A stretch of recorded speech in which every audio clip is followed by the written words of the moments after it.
And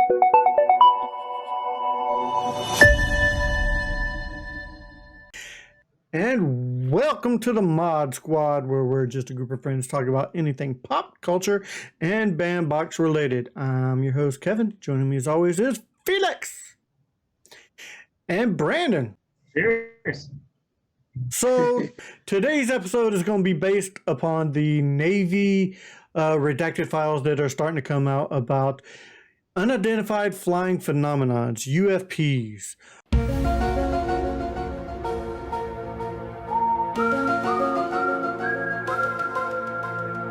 Which is basically the same thing as a UFO, unidentified flying object.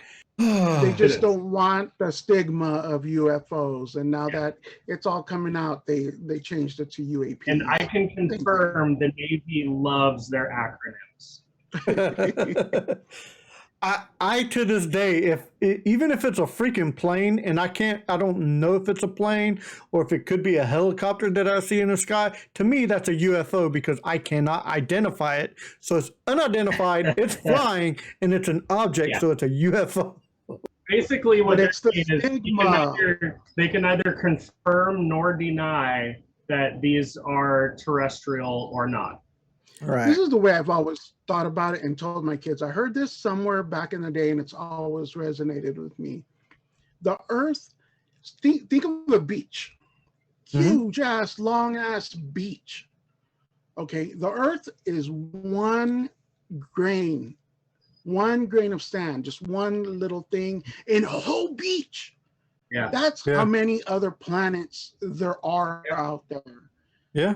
And thinking of it that way, we're actually kind of ignorant to think we're the only one that developed how we did, when we did, why we did. There's got to be something else out there. I believe that as well. I mean, just to even if there's not, but to think that we're the only ones still kind of could be ignorant. You know what I mean? Just to not have your mind open to the fact that it could be. You know what I mean? Yeah. Yeah. And I read something that kind of struck me a while back, and it was the universe is how many billions of years old, and we have no way of traveling the distance, as long as it would take us to travel a distance to another planet that would support life. By the time we got there, it's possible that life wouldn't even exist anymore. So a lot of it is there might have been that occurred at some point way before we did, or there's life that's just now starting out that isn't going to exist by the time we could even get to them. So it's definitely fun to think about. So since Do you guys have any? No, that's exactly what I was about to say, man. Segue. Go ahead. Yeah, man. Does anybody have like a unidentified flying object or UAP story that they have?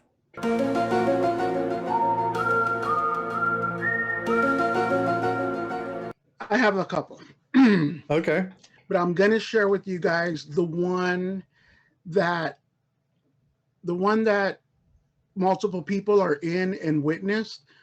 It just for credibility. I think it's more when you say, not only I saw this by myself, then it's kind of like, what? But when there's a group of people, it's just more credible, like I said. All right, it was prom night.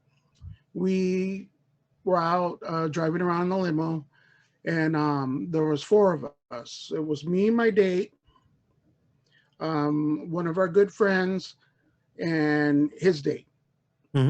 He was upset because his boyfriend had just broke up with him, and the two girls were best friends, and me. He was drinking the whole time. We were just out having fun. I think that's the prom I got kicked out of, so we were just spent the time in the limo driving.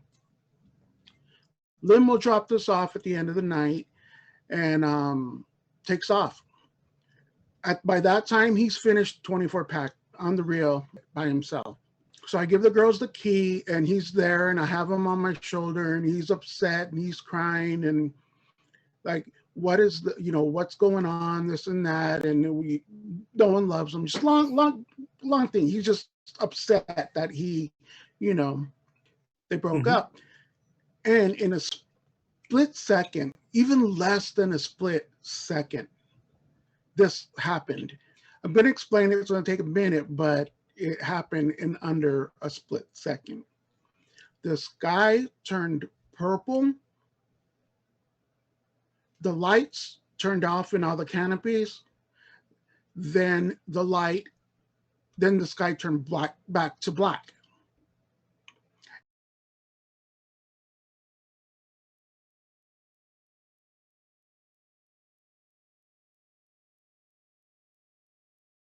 And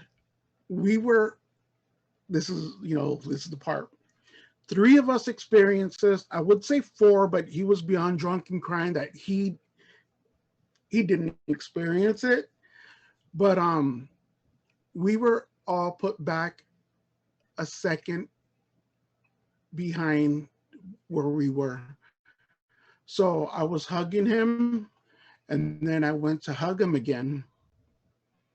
One of the girls was putting the key into the lock to open the door to get into the house. Then she was doing it again. The other one did and then she did it again. And then we carried on from there. And I kind of comforted him and kind of threw him on the car that was sitting there. It wasn't even our car. And because I was just like, what? And then the girls just screamed and came running to me. I would have went inside if I were them, but they screamed and came running to me. We met in the middle, and it was like, did that just happen? And to this day, we all 3 of us tell a story. Everyone laughs. Yeah. But 3 of us experienced it. 3 of us. We didn't. And the 3 of us that did, we didn't drink. We weren't high. We were just having fun that night. And that happened. But there's a little bit more to it. My best friend lived down the street at the time, and he said that night they were playing Monopoly, they were smoking, doing their thing. They were just playing board games all night, and the lights did flicker there too. So it wasn't just us. And there's a little bit more too. My night guy, he worked part-time with me, and he worked part-time Luke Air Force Base. Mm-hmm. So he worked there 3 nights there. That smirk, man, it happened. It happened. I believe you. Fuck you. No, You don't I think believe it happened. No, I believe you. The only 3 thing of I can us. the only thing I can think of when you said that you went back in time like a second is somebody hit the button on Galaxy Quest and fucking went back in time. What does the Omega-13 device do? Many happen to believe that it is a matter collapser. Bomb capable of destroying pretty much everything in about 13 seconds. But myself and others are convinced that what it is a matter rearranger, affecting a 13-second time jump to the past. Well, why 13 seconds? That's really not enough time to do anything of any importance. It'd be time to redeem a single mistake. Dude, that's what the smirk is No, I know. from, yeah. When the redacted came out, I tagged everybody that went out that night, and even her best friend says, and nobody believes us. And I'm like, yeah, no one still does. All these years later, no one believes us. But all right. No, I believe you. So he worked part-time with me, part-time at the base. Mm-hmm. And one night, I was working second, I was taking off, he was coming in, and then he goes, yeah, we were just talking, whatever. And then he goes, last week, it was weird, man. We were there, and then a bunch of generals and higher ups came running in their pajamas, man. I swear to God, something happened that night. He goes, I've never seen these guys other than, in their military clothes. And he goes, they came running in, and I shit you not, my mouth just opened. And that also kind of confirmed that, see, it wasn't just 1, it wasn't just 2, it wasn't just 3. There's already 5 people there that experienced something that night that was out of the ordinary. Yes, and then my son was born, and he has a huge ass head, so I think. But on the real though, man, something happened that night. I believe you. I believe it. I believe it. I believe in Do things you? like, yeah, I know. I do. I believe I in want weird to things like believe. that. Yeah. The thing is, it just the three, like I said, the whole second thing, the three of us like said, did you like redo your movement? And we all were like, yeah, like we all were tripping. We Yeah. we Mhm. experienced it. It wasn't just one or two. It was all three of us at the same time. Yeah. And I distinctly remember my movements, and in her too. She's like, I put the key in to the the door, and then I did it again. Hmm. So it just I Weird don't know. things. Yeah. No, I don't really have like anything like that. I have more of a haunted house story. The house I grew up in was in our family for years. I mean, my mom and my aunt grew up in that house, and I grew up in that same house. And where my bed was in that house was the same room that my mom and my aunt shared a bedroom in as well.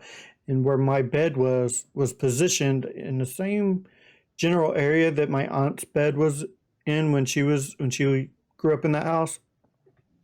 And I heard about this story years after this happened, but like I would wake up in the middle of the night sometimes with like just in a I was frozen in fear because I would feel like hot breath on the back of my neck, and like I couldn't move. Dude, did you like try to look and then your head would like shake because something was forcing you? I couldn't move. Something like that? No, I could not move. I was like I was seriously. I mean, but did you start shaking because No, I you didn't tried to shake. move and I you didn't. couldn't? I didn't shake. No, Okay. I was just. But it was. It gave me goosebumps. That shit happened to me. Yeah, and it was it just hot breath, and it didn't happen all the time. Maybe it happened maybe 2-3 times the whole time I grew up in that house, but I remember it. I remember it vividly. And a couple of years later, a few years ago, my aunt told the story about when she grew up in that house and she felt the breath on the back of her neck and at the same thing. So I've heard stories about this house, about how haunted it was. There's this little bitty hallway, probably no bigger than this freaking desk, because you walk in from the living room, bedroom here, bathroom. It's a small wooden A-frame house. It was small, but that hallway, like at night, that hallway, I was not scared to go anywhere in the house, but that little bitty teeny wee hallway freaked me out. It freaked me out big time. Like I hated that hallway at night. But yeah, there's other stories. I don't want to get into a whole bunch of them because I have quite a few about this house, but that one in particular, with the hot breath on the back of my neck, it to this day still freaks me out a little bit about that house. That one gave me goosebumps because half of what you explained, Zap, I've been through myself. I have a handful of stories, and I'm just gonna tell a quick one since my X-Files one was a little long there. Really quick, and sorry, Brandon, I jumped. Okay, Felix, you're on a roll, man.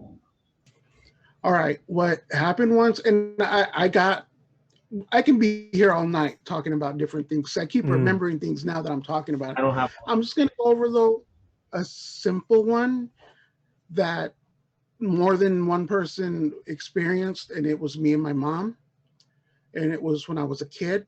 We were at the kitchen table doing my homework. She was helping me with my math work. Mm-hmm. And we were both sitting there.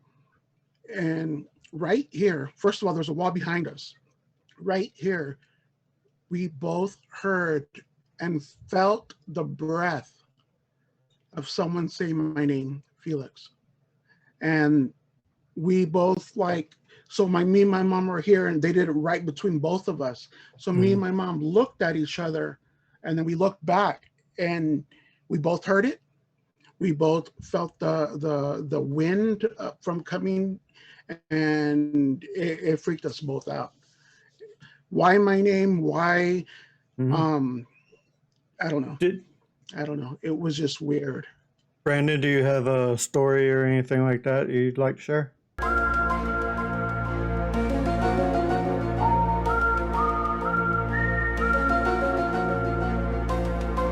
Yeah, yeah. I grew up in North Idaho. We spent a lot of times out in the woods. It was way up north, up like hour south of Canada.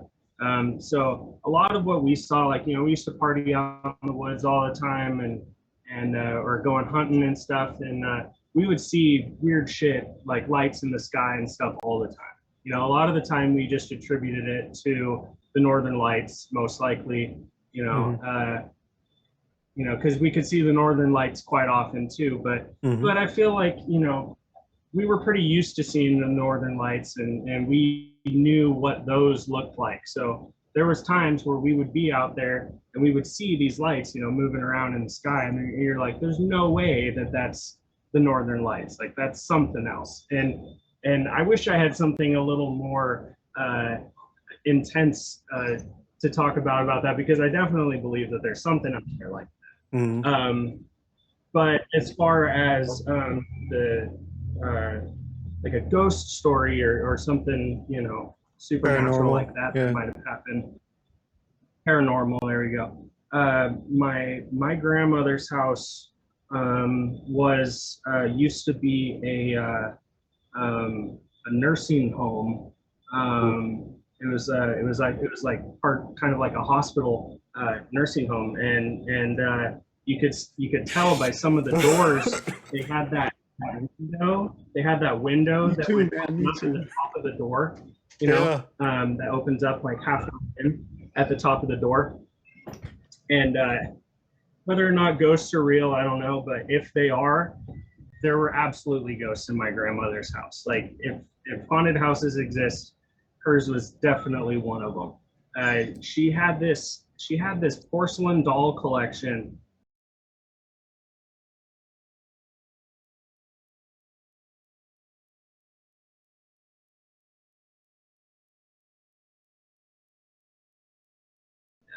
And porcelain dolls are scary enough by themselves. By themselves, yeah. I don't know why anybody has those damn things. You put them in My mom's got some. that used to be a nursing home where old people absolutely passed away.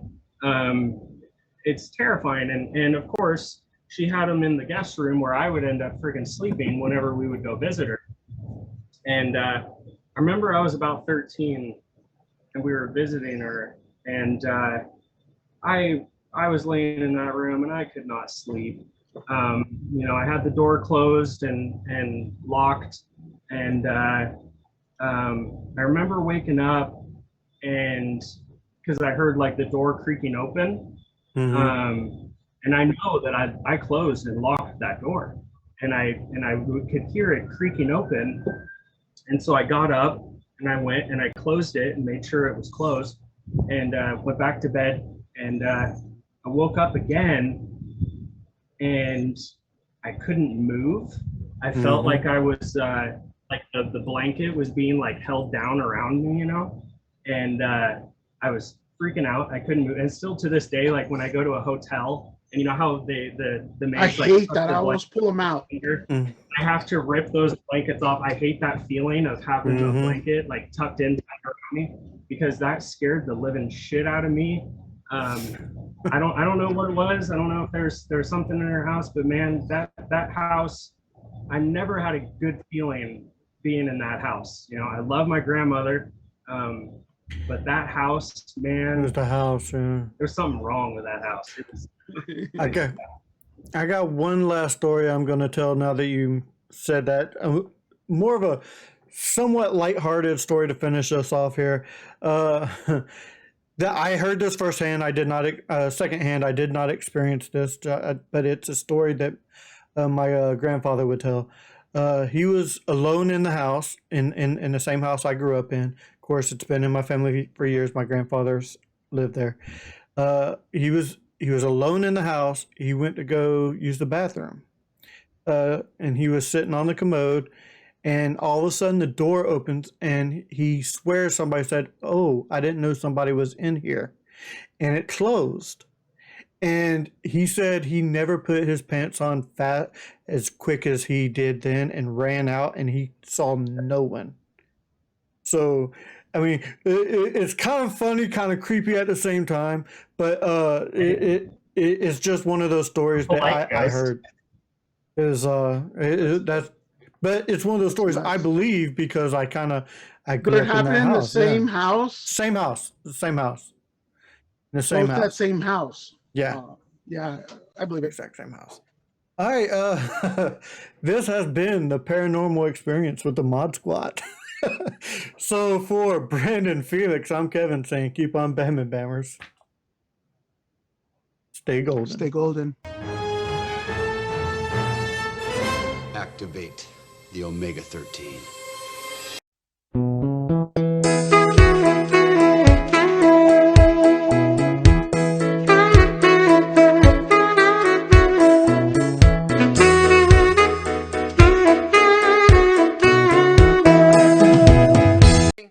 Mod Squad in the house right here. Nothing but love for you guys.